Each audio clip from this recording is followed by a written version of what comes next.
ఓం నమో భగవతే రుద్రాయ. 27 ఆగస్ట్ 2026 మనకి శ్రావణ మాసం పౌర్ణమి తిథి సమయంలో హయగ్రీవ జయంతిని జరుపుకోవాలి. అసలు హయగ్రీవ స్వామి వారు ఎవరు? హయగ్రీవ స్వామి వారు విష్ణుమూర్తి యొక్క అవతారం. ఇక్కడ స్వామివారికి తల భాగం అంతా కూడా గుర్రం ఆకారంలో ఉండి శరీర భాగం అంతా కూడా మనిషి ఆకారంలో ఉంటుంది. ఈ హయగ్రీవ అవతారం ప్రత్యేకముగా రాక్షసులందరూ కూడా బ్రహ్మ దగ్గర నుండి వేదాలను తీసుకుని శాస్త్రాలను కూడా తీసుకుని ఎక్కడో తెలియనటువంటి చోట దాచేస్తారు. అలా దాచిన తర్వాత విష్ణుమూర్తి అవతారమైనటువంటి ఈ హయగ్రీవ స్వామి వారు వెళ్ళి ఆ రాక్షసులతో పోరాడి అక్కడ ఉన్నటువంటి ఆ వేదాలను శాస్త్రాలను తిరిగి తీసుకుని వచ్చి బ్రహ్మకి ఇస్తారు. తద్వారా మనం ఈ హయగ్రీవ స్వామి వారిని వాక్సిద్ధికి, జ్ఞానానికి, అలాగే మనం చక్కగా చదువుకోవడానికి ఈ యొక్క స్వామివారిని ఎక్కువగా కొలుస్తూ ఉంటాం. అందుకే పిల్లల చేత చదువు బాగా రావాలి అని చెప్పి ప్రతి నిత్యము కూడా జ్ఞానానందమయం దేవం నిర్మల స్ఫటికాకృతిం ఆధారం సర్వ విద్యానాం హయగ్రీవం ఉపాస్మహే అనేటటువంటి మంత్రాన్ని ప్రతిరోజు కూడా చిన్నపిల్లల చేత చెప్పమని చెబుతూ ఉంటారు.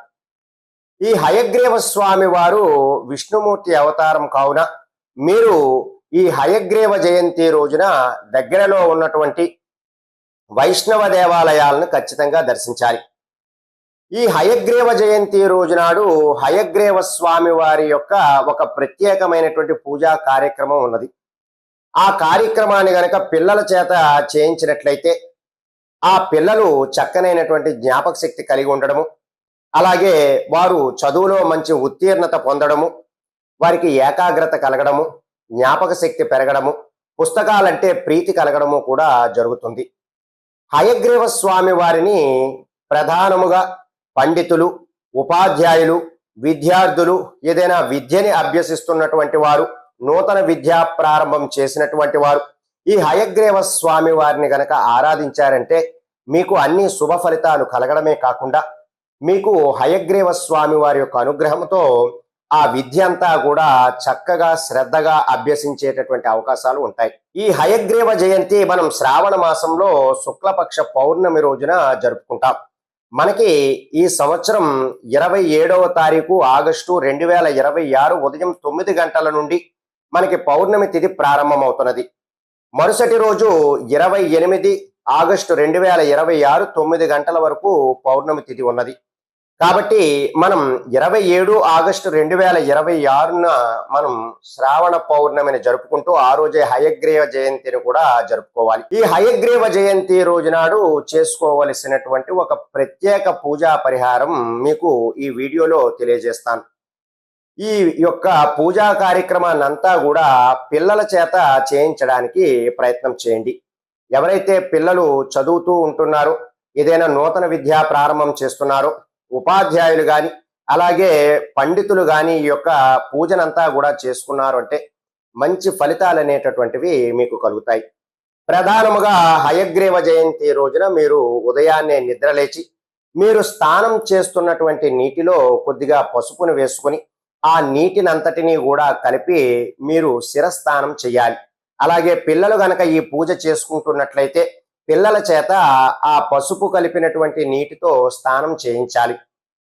చేయించిన తరువాత మీరు హయగ్రీవుడు, లక్ష్మీ అమ్మవారు కలిపి ఉన్నటువంటి ఒక చిన్న ఫోటోని తీసుకోవాలి. ఆ ఫోటో మీ పూజా మందిరంలో ఉంచుకుని స్వామి వారికి ఇరువైపులా అంటే ఫోటోకి 2 వైపులా కూడా ఆవునేతి దీపాలను వెలిగించాలి. ఈ దీపాలను మీరు పసుపు, కుంకుమ, పువ్వులతో అలంకరించాలి. అలంకరించిన తరువాత హయగ్రీవ స్వామి వారి యొక్క అష్టోత్తర శతనామాలు చదవాలి. ఇక్కడ మీరు స్వామి వారికి తెలుపు రంగు పుష్పాలంటే చాలా ప్రీతి. తెల్లటి పుష్పాలతో స్వామి వారికి అర్చన చేయాలి. అలాగే పిల్లలు చదువుతున్నటువంటి పాఠ్య పుస్తకాలు ఏవైతే ఉంటాయో, నోట్బుక్స్ ఏవైతే ఉంటాయో అవన్నీ కూడా ఈ స్వామి వారి దగ్గర ఉంచి మీరు వాటికి కూడా పూజా కార్యక్రమాన్ని అంతా కూడా జరిపించాలి. ఇలా ఈ భక్తిగా, విశ్వాసంగా ఈ పూజా కార్యక్రమాన్ని అంతా కూడా చేసుకున్న తరువాత స్వామి వారికి శనగలు, గుగ్గిళ్ళు, అలాగే పాయసాన్నాన్ని నైవేద్యంగా నివేదనం చేయాలి. ఇంకా పసుపు రంగు పళ్ళను కూడా మీరు నైవేద్యంగా చేయాలి. అంటే ప్రధానంగా పసుపు రంగు అరటి పళ్ళు ఉంటాయి కదా, వాటిని కూడా మీరు నైవేద్యంగా సమర్పించాలి. ఈ పూజా కార్యక్రమం అంతా కూడా పూర్తి చేసిన తరువాత పిల్లల చేత ఓం హయగ్రీవాయ నమః, ఓం హయగ్రీవాయ నమః, ఓం హయగ్రీవాయ నమః అనేటటువంటి మంత్రాన్ని 108 సార్లు చెప్పించాలి. అలాగే జ్ఞానానందమయం దేవం నిర్మల స్ఫటికాకృతిం ఆధారం సర్వ విద్యానాం హయగ్రీవముపాస్మహే. జ్ఞానానందమయం దేవం నిర్మల స్ఫటికాకృతిం ఆధారం సర్వ విద్యానాం హయగ్రీవముపాస్మహే అనేటటువంటి ఈ మంత్రాన్ని కూడా 108 సార్లు పిల్లల చేత చెప్పించాలి. ఇక ఈ పూజా కార్యక్రమం అంతా కూడా పూర్తి అయిన తరువాత ఇప్పుడు మీరు హయగ్రీవ స్వామి వారికి 108 యాలకులను కలిపి ఒక మాలగా తయారు చేసి ఆ మాలను స్వామి వారికి సమర్పించాలి. ఇప్పుడు సమర్పించినటువంటి ఈ మాల, ఈ పూజా కార్యక్రమం అంతా కూడా పూర్తి అయిన తరువాత మరుసటి రోజు అంటే హయగ్రీవ జయంతి మనకి 27 ఆగస్టు 2026 ఉన్నది కదా, మనం 28 ఆగస్టు 2026 నాడు ఆ మాలనంతా కూడా యాలకుల మాలను తీసుకుని వాటన్నిటినీ కూడా ఒక చిన్నపాటి డబ్బాలో స్టోర్ చేయాలి. ఇప్పుడు మీ విద్యార్థులు అంటే పిల్లలు కానీ విద్యార్థులు కానీ ఎవరైతే విద్యను అభ్యసిస్తున్నటువంటి వారు ఎవరైతే ఉంటారో వారికి ప్రతిరోజు కూడా స్కూల్కి లేదా కాలేజీకి వెళ్ళేటటువంటి సమయంలో ఈ యాలకుల మాలలో ఒక యాలక్కాయని వారికి ఇచ్చి తినిపించి స్కూల్కి లేదా కాలేజీకి వెళ్ళమన్నా సరే వారికి విద్యలో చక్కనైనటువంటి ఏకాగ్రత ఏర్పడుతుంది, దృష్టి పెడతారు. ఎంతటి కష్టతరమైనటువంటి పాఠ్యాంశాన్నైనా సరే వారు సులువుగా అర్థం చేసుకుని వాటిలో మంచి ఉత్తీర్ణతా శాతాన్ని పొందడము, అవగాహన పెంచుకోవడము, తద్వారా పరీక్షలలో చక్కగా రాయడము కూడా జరుగుతుంది. వారికి చదువు అంటే ఇష్టం అనేటటువంటిది ఏర్పడుతుంది, ఎక్కువసేపు చదవడానికి అవకాశం ఉంటుంది.